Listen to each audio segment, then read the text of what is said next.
थल्ले गालबन जी इमरान खान साहब तशरीफ ले आए जी स्टेज ते जी ਤਾਂ ਕੰਪੇਅਰ ਸੀ ਸਾਡਾ ਇੱਕ ਦੋਸਤ ਬੜਾ ਅੱਛਾ ਮੋੜ ਇਮਨਾਬਾਦ ਤੋਂ ਉਹਨੂੰ ਪਤਾ ਲੱਗਾ ਕਿ ਆਰਫ ਸ਼ਾਹ ਥੱਲੇ ਖਲੋਤਾ ਹੈ हाँ ਤੇ ਇਹ ਤਕਰੀਬਨ ਕੋਈ 16 ਵਰੇ ਪਹਿਲਾਂ ਦੀ ਗੱਲ ਹੈ हाँ हाँ ਉਹਨੇ ਮੇਰੇ ਬਗੈਰ ਪੁੱਛਣ ਤੋਂ ਹੀ ਕਹਿਤਾ ਕਿ ਸਟੇਜ ਤੇ ਤਸ਼ਰੀਫ ਲਿਆਉਂਦੇ ਨੇ ਇੱਕ ਨਜ਼ਮ ਵਾਸਤੇ ਰੇਡੀਓ ਪਾਕਿਸਤਾਨ ਦੇ ਬੜੇ ਵੱਡੇ ਸ਼ਾਇਰ ਜਨਾਬ ਆਰਫ ਸ਼ਾਦ ਸਾਹਿਬ वाह ਮੈਂ ਸਟੇਜ ਤੇ ਚਲਾ ਗਿਆ ਇਮਰਾਨ ਖਾਨ ਸਾਹਿਬ ਨੇ ਹੱਥ ਮਿਲਾਇਆ ਸ਼ਾਇਰੀ ਸ਼ੁਰੂ ਕੀਤੀ ਤੇ ਇੱਕ ਕਤਾ ਪੜਿਆ ਗੱਲ ਹੋਈ ਜਿਹੜੀ ਹਾਸੇ ਹਾਸੇ ਨਾਲ ਕਰ ਜਾਣੀ ਲੇਕਿਨ ਬੜੀ ਵੱਡੀ ਕਰ ਜਾਣੀ ਬਾਅਦ ਦਫਾ जी जी ਉਹ ਸ਼ੇਰ ਸੀ ਸ਼ੇਰ ਦੇਖਣਾ ਕਿ ਕਿਸੇ ਨੇ ਹੱਥੀਂ ਹਾਰੀ ਕੁਰਸੀ वाह ਕਿਸੇ ਨੇ ਹੱਥੀਂ ਹਾਰੀ ਕੁਰਸੀ हाँ ਕਿਸੇ ਨੇ ਸਿਰ 'ਚ ਮਾਰੀ ਕੁਰਸੀ वाह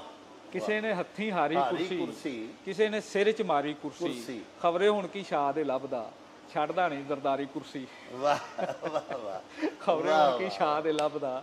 ਛੱਡਦਾ ਨਹੀਂ ਜ਼ਰਦਾਰੀ जरदारी ਕੁਰਸੀ कुर्सी ਮੈਂ ਦੋ ਸ਼ੇਰ ਪੇਸ਼ ਕਰਦਾ ਤੁਸੀਂ ਇਜਾਜ਼ਤ ਦਿਓ ਮੈਨੂੰ ਜਿਹੜੇ ਮੈਂ ਦੋ ਬੰਦ ਉੱਥੇ ਪੜੇ ਮੈਂ ਉਹ ਪੇਸ਼ ਕਰਦਾ जी प्लीज प्लीज ਔਰ ਅੱਜ ਵੀ ਉਹ ਸ਼ੇਰ ਬਿਲਕੁਲ ਕਮਾ ਹਕੂ ਉਸ ਤਰ੍ਹਾਂ ਹੀ वाह ਉਹਦੀ ਦੋਸਤ ਮੁਸੱਦਸ ਦੇ ਚੁਮਿਸਰੇ ਦੇਖਣਾ ਕਿ ਨਹੀਂ ਦੋਸ਼ ਕੋਈ ਦੇਸ਼ ਦੇ ਵਾਸੀਆਂ ਦਾ ਜ਼ਰਾ ਫੋਲ ਤਾਰੀਖ ਦੇ ਵਰਕ ਬਹਿ ਕੇ वाह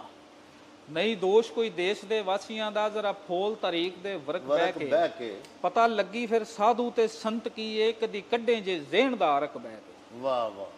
वाह ਪਤਾ ਲੱਗੀ ਫਿਰ ਸਾਧੂ ਤੇ ਸੰਤ ਕੀ ਏ ਕਦੀ ਕੱਢੇ ਜੇ ਜ਼ੇਨ ਦਾ ਅਰਕ ਬਹਿ ਕੇ ਬਹਿ ਕੇ। ਫਰਕ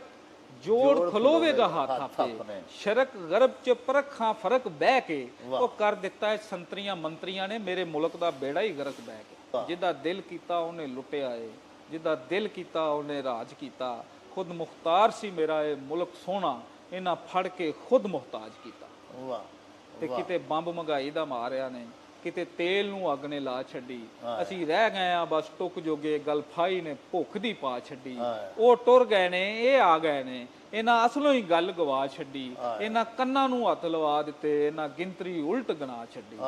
ਉਹ ਲੁੱਟਣ ਵਾਲਿਆਂ ਤੋਂ ਜਾਵਾਂ ਯਾਰ ਸਦਕੇ ਇਹਨਾਂ ਲੁੱਟਣ ਵਾਲੀ ਝਟਪਟ ਕੀਤੀ ਇਸ ਮੁਲਕ ਦਾ ਆਰਫਾ ਏ ਰੱਬ ਰਾਖਾ ਉਂਝ ਰਾਖਿਆਂ ਜ਼ਰਾ ਨਹੀਂ ਘਟ ਕੀਤੀ ਮੈਂ ਜਦੋਂ ਇਹ ਮੁਸੱਦਸ ਪੜ੍ਹੀ ਨਾ जी ਤੇ ਪਿੱਛੇ ਸ਼ੀਰੀ ਮਜ਼ਾਰੀ ਤੇ ਬਹੁਤ ਸਾਰੇ ਲੋਕ ਸਨ ਜਿਨ੍ਹਾਂ ਨੇ ਤਕਰੀਰਾਂ ਕਰਨੀਆਂ ਸਨ ਬਾਅਦ ਚੋਂ ਕਿਤੇ ਇਮਰਾਨ ਖਾਨ ਦੀ ਵਾਰੀ ਆਉਣੀ ਸੀ